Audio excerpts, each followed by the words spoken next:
What is up, my creative friends? Hope you guys are doing well. Hope you all are doing well on this beautiful Wednesday. Thank the Lord that it's not as hot as it has been. Today, I wanted to put myself in front of the camera for a couple minutes because I knew I was going to be talking for a little bit before I actually started the tutorial. And I wanted to talk to you guys today about After Effects. Now, After Effects, you may think that that is way out of your league, but but in the next tutorial, I actually want to teach you guys how to work with After Effects templates. And I really think that if you know how to work with After Effects templates, it can really benefit you in your course of work. If you're at your job or something like that and they may need a video or whatever, you can easily buy an After Effects template online for like $28 and make it yourself. So that's what I want to show you guys in the next tutorial. But this one here is just going to be a quick introduction, just a very basic functionality of After Effects, because you do need to know a little bit about the program in order to make the templates so you're not pulling out your hair. I started working with After Effects, and when I say working with After Effects, I started playing around with After Effects about 4 years ago. In my last semester of college, I downloaded the free trial from Adobe Premiere. Excuse me, not Adobe Premiere. I downloaded the free trial from the Adobe Creative Cloud. So After Effects is part of the Creative Cloud. And I just got on YouTube and did the tutorials, and I made a bunch of things in After Effects. And it really helped me to kind of learn the basic functionality of it. I'm certainly not an expert at motion graphics. I don't consider myself a motion graphics artist, but it really helped me to be able to work with the templates a lot easier, because in the beginning I was pulling out my hair. I hated working with templates, but the more you practice with it, it can be really beneficial. So here at the church, we actually use a lot of After Effects templates. I haven't been using them as much this summer. I've been making a lot of things from scratch in Premiere, but sometimes if we are running out of time or if we have to get something out really quickly, I may download a template and use that. And so basically the way it works is you download a file from online, and it is basically already made for you. All you have to do is add in your own pictures or your own videos or both. And you export it, and then you have your own video that you've made, and maybe put some music under it, and you can call it a day. And so I actually did that this past Sunday for the i5 Kids VBX recap. So if you watch that, that was actually made in an After Effects template. That one took me a couple hours to do, and I actually did it on that Sunday. So because I was kind of stretched for time, I didn't have a lot of time, so I downloaded a template and it worked out. Put some fun music under it, boom, there you go.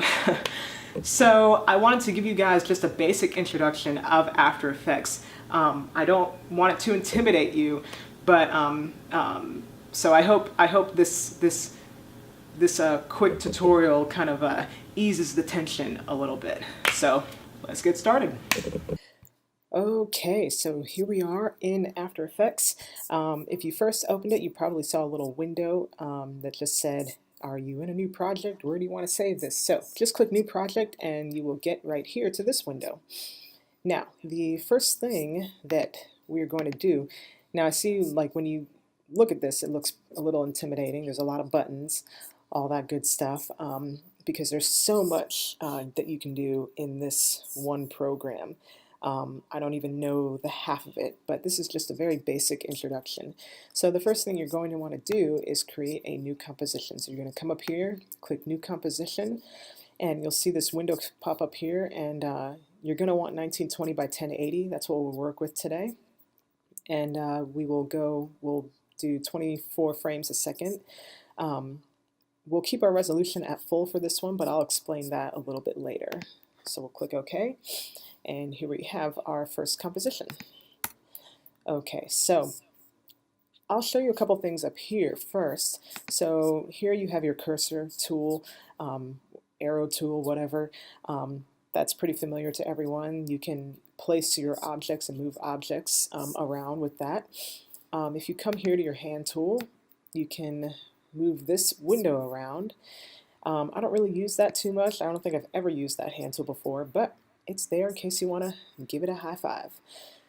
If you click here, this is your zoom tool. So if you click, you can zoom in and out.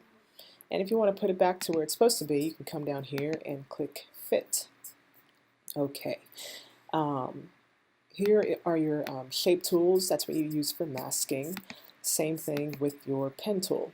So we're not going to be using any of those today, but you may use some of those in the future. And here's your text tool. So we're going to be using that today. So if you click down here, and this is going to be the area that you're previewing your video in. Down here is where you're going to be doing all of your work. This is your timeline. And then here in this section is where your projects are going to be. And here is where you'll see your effects and then your different fonts. So you can actually click here and you see effects and presets. So that's where I get all my effects. And then if I come back to character, that's where my type fonts are going to be. So we'll come here and we can type hashtag i5creatives. Okay. And if you want to change the color, you can come right here. We can make it black. That's fine. Maybe I should highlight it and then make it black. i5 Creatives. And your font, you can change your font right here. So we can do a Gotham font, that's fine. Gotham is our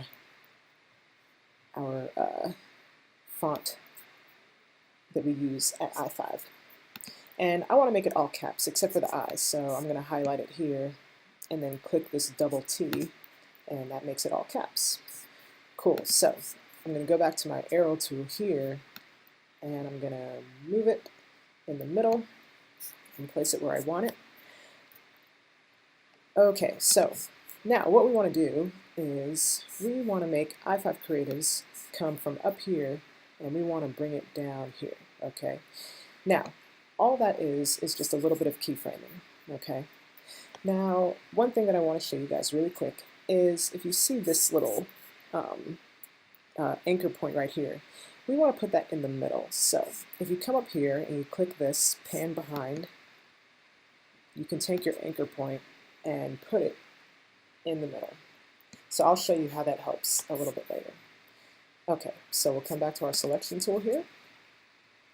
So what we're going to do is we're going to come down to our work area, and I'm going to toggle down the i5 Creatives, and you'll see text, transform.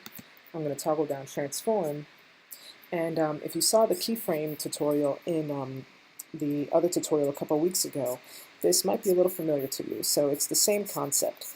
So I'm going to click my stopwatch. Oop, don't want to click anchor point. Oh, it clicks, both of them click, that's fine. Okay, so I'm going to click my stopwatch for position, and then I'm going to drag up the text, and then I'm going to move over a little bit, like so. Now, you might be able to see numbers like 1, 2, 3, 4, 5, all the way up to the duration of your video, or you might be zoomed in and you might see frames. So if you're all the way zoomed in, you just come down here. If you're all the way zoomed in, you can actually see frame by frame. So 6, 7, 8 frames. And if I zoom back out, then you'll be able to see the actual seconds. So I'll zoom in just a little bit. Okay. So we made our first keyframe right here. So we will move, let's say, let's move to 12 frames. We'll just say, we'll see how that looks, okay? Now, what I'm going to do is I'm going to come down here to the position, and I'm going to drag it to the right. So you see the number going up?